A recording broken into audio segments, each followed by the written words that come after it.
Hey everyone, so I am super excited for today's live because this is the chance for you all to ask me your questions. And I've already had a ton or a handful of questions come in, and the same questions that I've been hearing on phone calls I've been having over the past couple of weeks. So I wanted to address those questions because if people are asking them, I'm hoping that other people have the same question and just haven't taken the time to ask. But this is great because this is the chance for me to tell you guys what you want to know rather than what I think you need to know. So anytime throughout this live, just go ahead and type in the comments and ask your question and I will get to it. And in the meantime, I have pulled together a couple of questions that people have been asking throughout the past couple of weeks, and so I'm just going to dive right in. So this first one came from Janet, and she said, what types of virtual events are you seeing during this current situation? Are they more formal events, or are you seeing team, department, company collaboration to keep everyone connected? And I will tell you that I have seen every single kind of event. I'm talking kids' birthday parties, grown-up birthday parties. I just hosted a virtual birthday party for over 40 people on Friday. It was awesome. Virtual happy hours. I've seen spa days. And then, of course, there's webinars, Facebook Lives, virtual summits, events. If you can share your voice and your face in a virtual space, they are happening. So really, there is no shortage of any type of event that I am seeing right now in the marketplace. Somebody else said, I'm considering hosting a virtual event. I want it to be 2 days and I want to have at least 12 speakers, but I don't know how to find my speakers and if I should expect to pay them. And that's a great question. Right now, I will say there is no shortage of people looking for virtual stages. So it's just a matter of knowing where to look. And so the first thing I would suggest is think about who you already know. Obviously, just because they're not a public speaker does not mean that they would not be willing to get in front of your audience and share their message. Everybody can learn something from everybody right now. So that would be my first step, is suggesting that you go through, your own contacts. And then from there, I would just, whatever the topic of your event is, I would encourage you to go find Facebook groups. Find where people are hanging out that have that level of expertise. So, for example, say that you're doing an event for, I spoke with a client who is doing an event for fitness facility owners. So I would encourage him to go find those Facebook groups and talk in there and ask the question, who wants to speak at my event? Who has knowledge on this topic? Or can you suggest some others? So really, I think that social media is going to be your best method of outreach for finding speakers.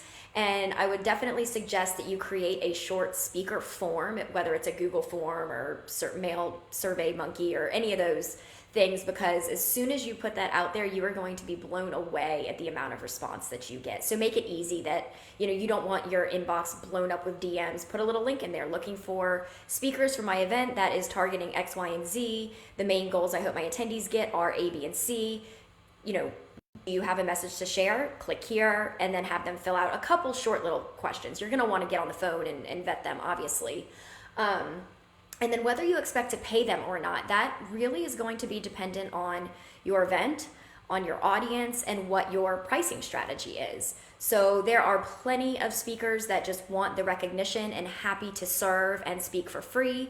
There are others that are in high demand. You might have to pay them something. And then there's others that, depending on the quality of the speaker you want, sometimes offering some financial incentive, they're going to step up even high. They're going to raise that bar even higher. So really, it's a matter of personal preference. There's no right or wrong as to what you do. It's just, what is going to get you the caliber of speaker that you are looking for. Let's see. Oh, this is a good one. What is the very first thing I should do when planning my virtual event? And the first thing is the same thing I would tell you to do for anytime you're planning something, is set your goals. And I'm not going to go into goal setting and how to be specific and make them quantifiable and all of that. There's plenty of free content out there about goal setting. But unless you are crystal clear on what your goals are for your event, then everything else you do is is not going to be at 100% because you don't have that clarity. So that those goals really set your foundation for your event. Ask yourself questions. Why are you hosting this event?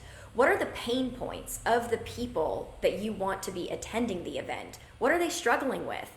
And how can you solve that problem for them? What are the benefits they're going to get by attending the event? So those, real questions will help you lay the framework for everything else that follows.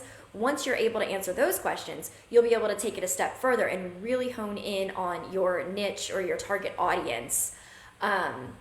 And there, I have a workbook that can help you guys through that. I've received that question a lot, is how do I target it to everybody that I target in my business? Do I niche down? Do I segment it? What do I do? So I put together an entire workbook that'll help you work through that. And my suggestion to you is, just like when you started your business, everybody says you have to niche down, right? You can't sell something to everyone. So if you want to dominate the market and own that market share, I really suggest niching down, figuring out what that specific topic and target audience is.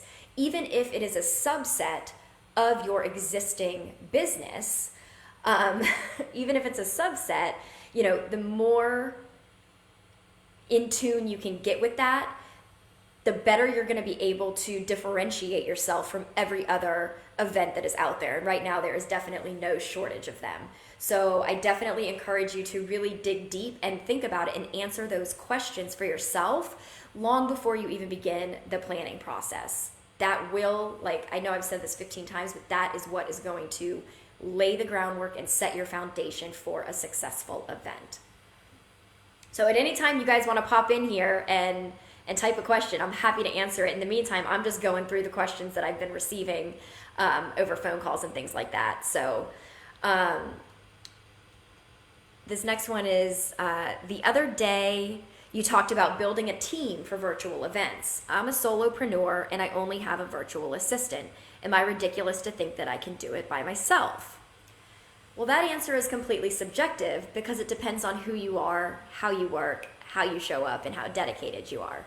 Are you ridiculous to think you can do it by yourself? No, you can do it by yourself, and there are no shortage of tools that will help you to do that.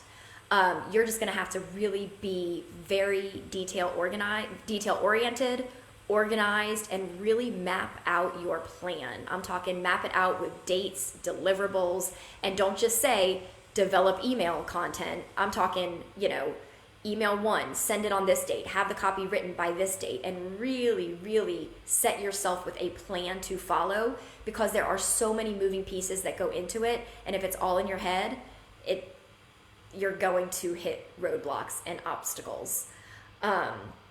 So, and like I know that I keep talking about this toolkit, but it was all of these questions and the interaction that I've had with you guys that made me take a step back and be like, I need to create something because there is a need for it. So, if you are looking at doing this event by yourself and you have a VA, the toolkit will really help to save you hours upon hours on end, because I've already taken the time to write a lot of the stuff for you, to lay it out for you, to give you the framework and outline, even a timeline calculator that automatically, I kind of geeked out on Excel or Google Sheets the other night, and it's this whole calculator, and it actually talks about, or it actually gives you a 90-day timeline. So you put your goal event in, I put in a bunch of different things, and it'll automatically change all the dates. So anyway, kind of got geeky with the formulas and stuff. But again, it's one of those things that really, if you take the time to outline those things, you will be more successful. And that actually ties into the question that Aaron just asked: what kind of time frame are we talking about in terms of planning a virtual summit? My guideline, if I were to give a one answer, I would say minimum 90 days. That does not mean it cannot be done shorter. There have been, obviously it's been less than 90 days since all of this corona has happened, and there are tons of virtual events popping up everywhere. If you're doing it on your own, 100% give yourself 3 months. And depending on the size of the team, depending on if you've hosted events in the past and you have a lot of the work done, that's definitely going to expedite how quickly you can launch your event. But general rule of thumb is 90 days. Mike asks, how do I keep my audience engaged? So I will pop a link in here for you on a couple of posts or lives that I did a little while ago about keeping your audience engaged, but most importantly is making sure that you have a plan. Shocker, I know. But have live videos, engage in polls, QAs. I love the idea of bringing some of your attendees on for a hot seat. And a lot of things that a lot of people now are doing contests and prizes. So that keeps people there in the loop and engaged versus just having it on in the background, swiping and answering their emails and things like that. So those are just a couple of little ways that you can keep your audience engaged. I think yesterday my live was on staying top of mind during your event. That's another thing, just sending, SMS messages, Facebook messages, emails, even while your live event is going on. Michael Faber asks, what's your dream rockstar virtual event? I'm going to come back to that one because I don't know, but I will tell you that whatever it is, you know what, I'll touch on it now. This is just off the top of my head. Whatever my live event is, obviously is going to be an incredible experience for everybody. There will be key takeaways, life-changing information as long as people take it and implement it. What will happen at my live virtual event is a virtual dance party. And that is just because I love to dance and it gets everybody's energies up. And I have never really seen someone dancing without a smile on their face, and I love to make people smile. So, and then, add in a virtual happy hour there, virtual coffee talk, but really just creating an experience. That's what I love about live events. And so my dream rockstar virtual event would definitely be a dance party of some sort.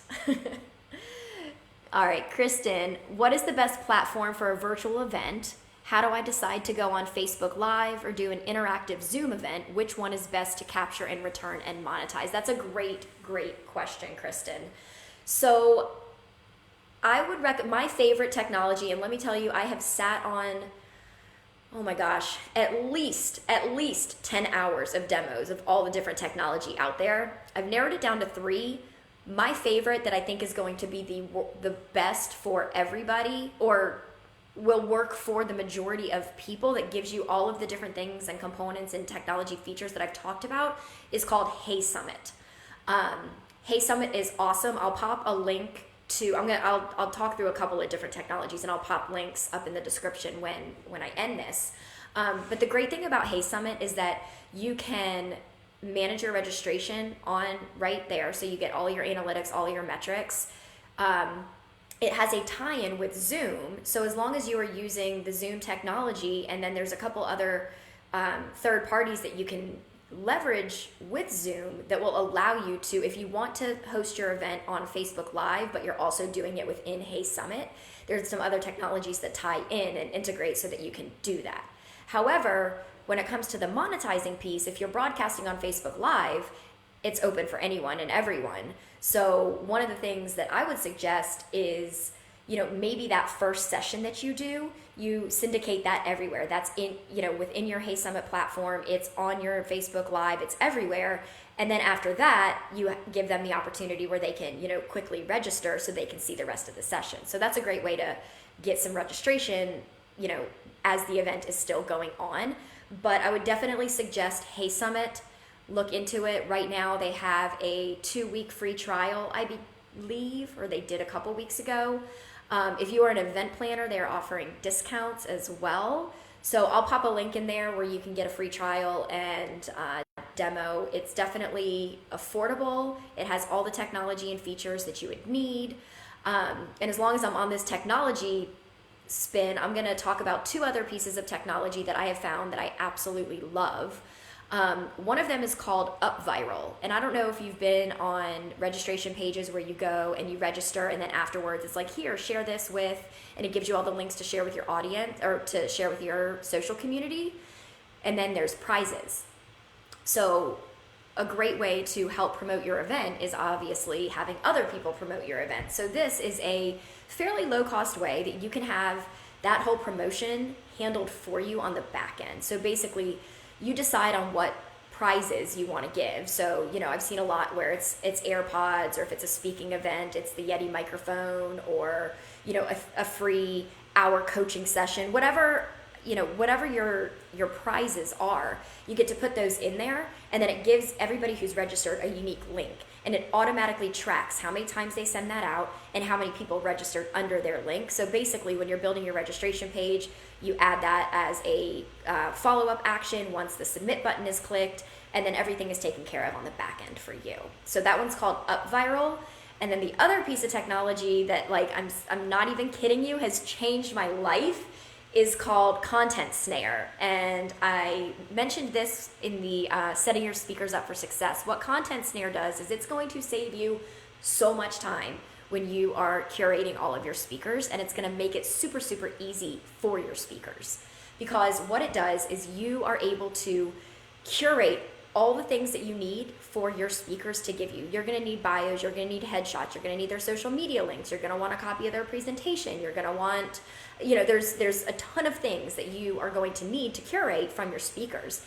This gives them a very easy place where you create the form, you send it, they log in, and they can upload all their stuff. So you're not having a ridiculous thread of emails going back and forth. You're not running into usually the headshots are high res and you sometimes get a file limitation. It's too big. So you don't run into any of those issues, and it keeps it all organized. So you don't have, if you're like me, you would have, or like I used to, I would have a Google folder, and it would be like speaker bios, speaker headshots. There'd be folders upon folders upon folders. And this loads it all. Your speakers load all their stuff, and it is organized and searchable. And if you want to search by speaker, you can search by speaker. If you want to just see all the bios, you can see by bios. And gets even better. There's a dashboard on the main screen, so you're able to see who has submitted what's missing. And then in there, you automatically set up your deadlines and deliverables, which you have already sent in your speaker kit, assuming you're following my instructions. You've already sent this in your speaker kit to all of your speakers, but you insert your spreadsheet, whatever it is, of deliverables and deadlines into Content Snare. And then you type in, some quick little emails. Hey, just wanted to remind you, this is due on this date. Depending on the actions they've taken, it will automatically do I like to call it babysitting. So it'll automatically do the babysitting for you, and make sure that all of your content is secure. And I'm serious, this will save so many hours. And you can use it for your sponsors as well. If you have a lot of sponsors and they're submitting information, and they also have, I believe, a 2-week trial. And I'm telling you, it is the coolest thing I've ever seen. I don't know how long they've been around. I don't know how I just recently discovered it, but I found it and I was like, yes, please. All right. Yes, Michelle, Content Snare. And I'll post the links to all these different technologies in the description box of the video as soon as we are finished here. All right, Rob says, I see so many free virtual events. How are people making money? And that's a great question, because there are a lot of free virtual events, and the general framework for a virtual event is that it is free. And that is where the strategy and creating an all-access VIP pass comes into play. So I have a workbook for that too, shocker, right? But this is where the majority of your money is going to be made in virtual events. So you want to share your message, you want to provide value, you know that you have a strong event, but life gets in the way, especially now. We're sitting at home, you have kids coming in, you got to stop and help with homework. There's you're sitting behind the computer screen, and there's so much good content that's being delivered. And if you have that free pass, you have the availability to listen to the content as it's being delivered, and then maybe it's available a couple of hours later. With an all access pass, what you do is you create an upsell and the reason you're probably not seeing this on a lot of the virtual events is usually it's not advertised until you click on that get free ticket button. Then it pops up where they can get their free ticket or they can upgrade. I actually, in the workbook, I outline 3 different ticket tiers where you have your free ticket, you have your kind of upgraded ticket, and then you have your all access VIP pass. And you just stack your offer with that all access pass. So they have lifetime access to all the presentations. I suggest doing a virtual speaker bonus swag bag type thing where you can ask all of your speakers to provide you with, some content or a workbook or something that they would otherwise sell that you can then provide to your attendees. So as they're going through presentations, my favorite are the fast action worksheets that you can actually follow through while you're delivering a presentation, or while the presentation's getting delivered. You actually have a worksheet that you can sit there and be working through. And those are great added values for your attendees. And then always you can also do private sessions that are only for those VIPs, do an early happy hour or something like that. So yes, Aaron says the live event is free, charge for the recording. So that's essentially what you're doing, and then they have lifetime access. And I'll also say that, I am a big fan of the lifetime access, because for me, I tend to get, if I'm working on something, I tend to get laser focused and everything else falls to the wayside. But when I go to events or virtual events, I'm consuming so much information, and then I have analysis paralysis, and sometimes nothing gets done. So this way I'm able to focus on what I can immediately put into action, what I can implement now, and then I have the availability, the access to go back to everything else and leverage that as I need it. So that's a great question about the free versus all access pass, and there are so many things that you can do to really create a high value all access pass ticket. Michael says, what's the best way to stay organized throughout the process? It's going to be dependent on what your organization style is. For me, it's lists and spreadsheets and calendar reminders and writing it down. I make lists of the lists that I have to make. I will say, having what I talked about earlier, having that list of items that have to be delivered or have to be done, and then breaking them out into smaller tasks. So build website, build website by, you're getting better. How about, write copy for registration page, create registration page, outline what my all access pass is going to be, start stacking the offers, collect the content from the speakers. And look at your task list and break it down as minute as possible. And for twofold, for me, I get it out of my head, I sleep a million times better, and I know exactly what I have to work on that day, and I focus, and it's all organized in a timeline. I like to use Airtable. That, for me, I like Airtable and Google Sheets. I really like Aaron's answer, hire a great planner like me, which obviously, yes, then you don't even have to worry about thinking about it. It just gets done for you, well, with you. But really it comes down to just having a plan, being organized, knowing what has to be done. And also the bonus there is that although my to-do list looks overwhelming, I feel such a sense of accomplishment because I'm doing these little itty bitty things and getting to constantly be crossing them off, versus having one big to-do list that says, create website, and then that's on my list for 4, 5, 6 days if I'm lucky. I have all the little components, and you're just quickly striking them through. Even just to show you, this is kind of the outline. It's probably backwards. This is kind of the outline of the toolkit that I've been working on for you guys. But if you can see, is it backwards? I don't know. You can see the planning workbook. I didn't just say planning workbook. I outlined all the different components that are going to be in it. And as I did each one, I highlighted it, and now it's done. And so I felt super accomplished when, it might have taken me 2.5 days to get through the entire workbook, but I saw progress toward the end result. So that was really, really helpful. Let me scroll through here, make sure that I have ones that have been coming in. I think all in here for now. A couple others that came in, and some of them are actually we already talked about here. Oh, this is a good one. I have a team that supports me, but I don't really know what to do. Can you help us out with our strategy, or would we have to hire you to plan the whole thing? And the answer is, I am here to help. That is one of the things that I found in the event planning space is there's a lot of, cookie cutter, one size fits all, but there's no two events that are the same. So yes, if you need help with just getting clear on your strategy, who you're serving, what problems you solve, and, coming up with the theme and the topics, absolutely. I'm happy to help with just that piece. If you just need help with the marketing side of things, absolutely happy to help. So, whatever it is that's coming up for you, whether you have a huge team, whether you're a solopreneur, whatever it is, leverage, I always like to say, resource up and leverage people who have done it before, who can help save you the time. Because with a virtual event, aside from the technology platform that you're going to use, your most, actually, I don't want to say aside from, I'm going to say your highest cost in planning a virtual event is going to be your time. And that is why I would love to help with any individual component. You need the whole thing, want to work on the whole thing together, fantastic, let's work on the whole thing together. You want to work on just creating what that all access pass looks like and making sure that it's an irresistible offer so that 90% of the people who come to your event automatically take that upgrade, fantastic. So whatever it is, yes, I am not a one size fits all type of girl.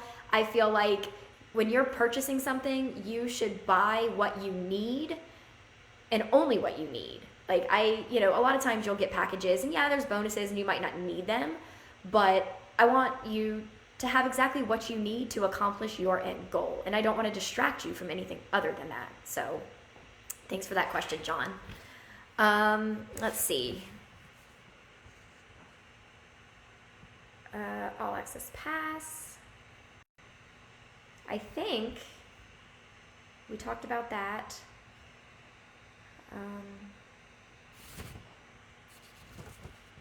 Oh, well, speaking of, this one kind of follows what I just said. Somebody said, I love all your social media graphics. I always just post the copy with an image that I find on Google. Even though you're an event planner, would you consider creating graphics for me? And this one, absolutely. Absolutely. It ties into what I was just saying about whatever piece you need help with. But just so you know, creating graphics and, facelifts on PowerPoint slide presentations, or like if it comes to graphics, like, creating a logo for your event, the images for your website, like that's my guilty pleasure. I geek out with the graphics. I probably spend more time than I should. People say that I productively procrastinate with my graphics, but it's fun for me. I love it. I love creating that. And especially now, since I'm not getting to create these amazing live spaces with stage and lights and backdrops and all that, like that's kind of one of the ways that I'm able to tap into my creative space. So absolutely.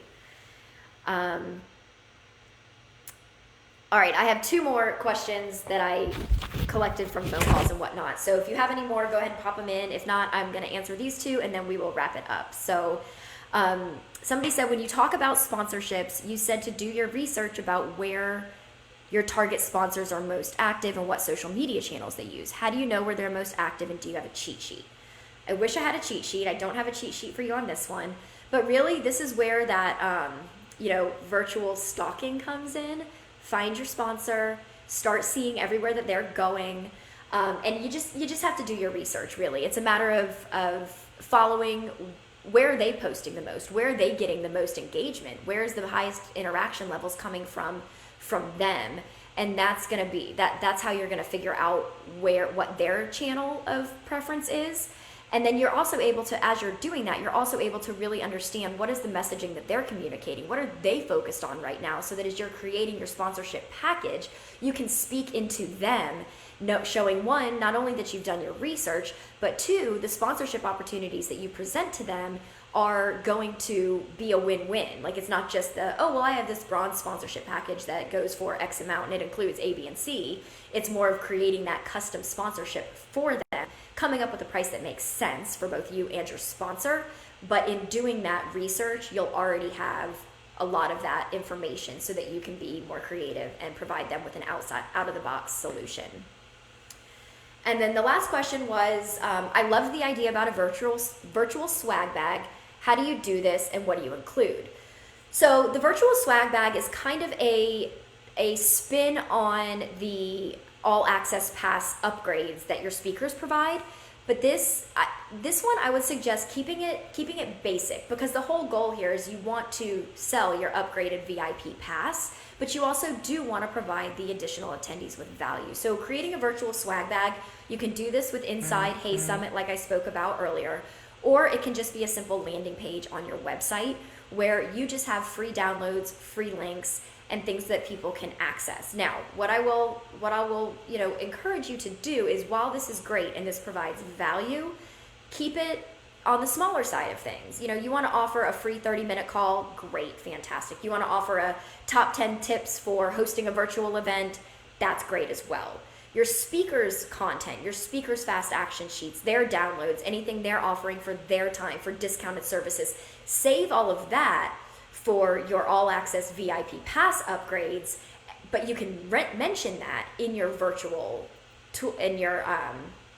virtual swag bag. So people are seeing your virtual swag bag, they're getting a little taste of some of the freebies, but in order to get all the freebies and the really powerful ones that are going to provide the most amount of value, those are the ones that you're going to include with your all access VIP pass. Renee, what about shipping them a swag bag? Will this help us stand out? Yes. Who doesn't love mail and who doesn't love branded stuff? Absolutely. Now, and especially now, it's not as difficult as you might think because there are so many drop shipping companies out there. So I've actually been encouraging my clients to do this as part of their actual live events, because what's nice about the drop shipping is, if you're hosting a live event and you want to give everybody t-shirts, what do you have to do?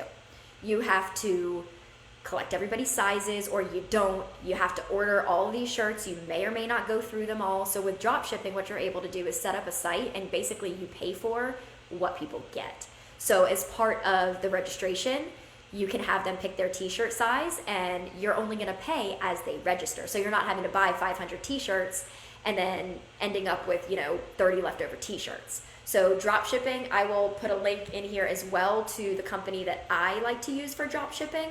If you want to put together boxes and packages, drop shipping might not be the best way. That's going to be something that's going to be a little bit more labor intensive where, you're going to have to start stuffing bags and go into the post office. But it is a huge differentiator because most people, I'll tell you right now, I've registered for probably 5 or 6 summits over the past couple of weeks, all of which I've purchased the upgraded pass and I've gotten nothing in the mail.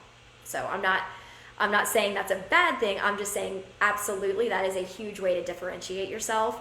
And then also it provides they're top of mind. They have a t-shirt or they have a post-it notepad, or, if it's an exercise summit, send them, exercise bands, or think outside of the box beyond the normal things that, besides the t-shirt, the pad of paper, and the things like that. Now, the t-shirts are good. People like t-shirts. And if you're me, I love tank tops and I like v-necks. So if y'all are hosting an event and you want to drop me some swag in the mail, I won't be upset about it.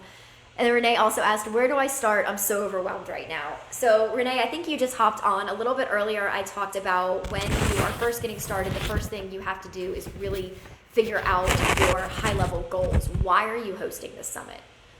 What problems are you solving? For whom are you solving them? And what benefits will your event bring to them? How is your event and your speakers going to solve that problem?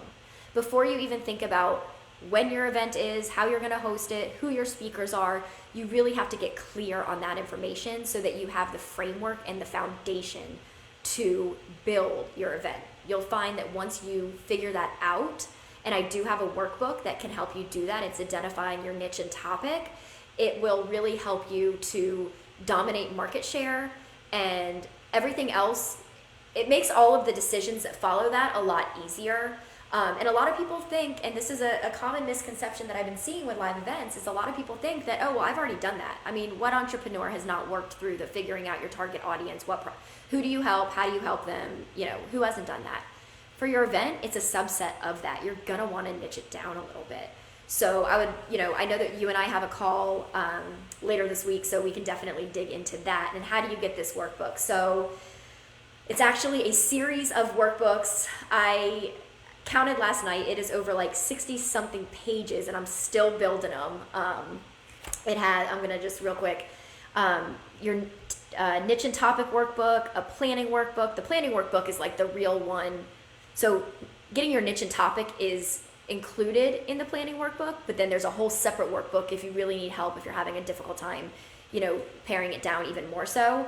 Timeline calculators, creating and selling your all access VIP pass, the entire process to go through, the questions to answer, how to stack your offer, what things to add, how to communicate that with your speakers, website, high converting registration page, checklist, and the entire workbook takes you through page by page with the copy, with the layout, where to have your button. Well, the layout's subjective, but all the different pages that you'll have, your registration page, all that good stuff. Talking about your all access pass, your speaker pass. So a lot of these, they build on each other, but each one is intended to get you where you need to be on that one thing. And then there's the marketing and promotion piece, which I have written all of the emails you need from the time somebody fills out, yes, I'm interested in this event, to the time your event goes live. I wrote all those emails for you, so you have them. All you have to do is fill in, the problem, the topic, the takeaways, the giveaways, things like that. So, this is meant to help you. I talked earlier about, I said 90 days as a general rule of thumb for your virtual event if you've never done it before. This will help fast track you. 90 days is still a good place to live in, but this will help fast track you and save you countless and countless hours. So it is almost finished. I have not put it all together yet, but I will pop a link up in the, wow, this thing's going to be filled with links by the time we're done with this call, but I will pop a link up there because I do have a page on my website where you can go ahead and enter your email so that you will be the first to know when it is available. And not really, Renee, for your website, the copy, Renee asked, so I don't have to write any copy. And the answer is, for your website, no, it's pretty much all written. You just have to fill it in. Same thing, social media ads. I have an entire thing with social media swipe copy. 2 different ones. One for just social media swipe copy for promoting your event, and then another one with Facebook ads, Facebook ad copy for high converting ads. So I've really taken the time to pull all this stuff together. I've researched other events, other things. I don't know if y'all know about this transparency feature on Facebook ads. You can go and see what other people's ads are performing, how they're performing, what they're running. So I curated all that information and pulled the best of the best and put it together for you so that you can save yourself time and focus on really building out the content of your event. That is what you are good at, right? You're good at, you have a message and a mission that you want to share with people. So get that message and mission out there, and all the logistics and stuff, like follow the steps and you can do it. This way you're not having to take time to go read 900 blogs and watch 1 million Facebook lives and other content and this and that and the other. So yes, this will definitely expedite getting it out there and save you a lot of time in writing your copy. When will the workbook be ready? I need it now. My goal was to have it finished by today. As I started writing it, and as I started, more questions are coming in. I'm like, oh, I'm going to add this. Oh, I'm going to add this. Oh, I'm going to add this. So the end of the week, it should be ready. The end of the week, my fingers are crossed. If you need something now, let me know. I'm happy to, provide you with, help you out with what I've already created. It's already over 60 something pages, but they're broken out into different workbooks. So you don't have to feel overwhelmed and be like, oh my gosh, I have to go through a 60-page workbook. But I think that is just evidence to show you how much content and how much goes into planning a successful event. Anyone can plan an event. You can plan a virtual event. You can have people attend. You can have good speakers. The difference is it going to be profitable? Are you going to build that community? And are you going to make that impact that you really want to make to set yourself apart from all the other virtual events that are out there? So super excited about the toolkit. I will give you guys a couple I'll probably come on live later throughout the week because I don't know what I'm going to do when I'm finished with every day. I've just known at 2:30 every day I'm coming on, I'm talking. So I'll do a sneak peek. And actually adding to that, there was a lot of questions that came in today and throughout my conversations about that all access VIP pass. So tomorrow I'm going to hop on and do one bonus tip number 11 on creating and selling your all access VIP pass, because really that is where you're going to make your money. And if you plan it right and stack your offer right, then you should have no problem. So thank you guys for joining. If you have any more questions, if you're watching this on replay, just hashtag replay. Let me know, put your question in the comment box or send me a DM, whatever. In just a minute, as soon as this video processes, I will go and I will add the links for all of the different technologies that I mentioned throughout this conversation. And I appreciate you guys for sticking with me. This was definitely, I think, my longest Facebook Live. The questions were awesome, and I'm so happy to be in this space and able to support you and help you get your event live as soon as possible. Have a great day.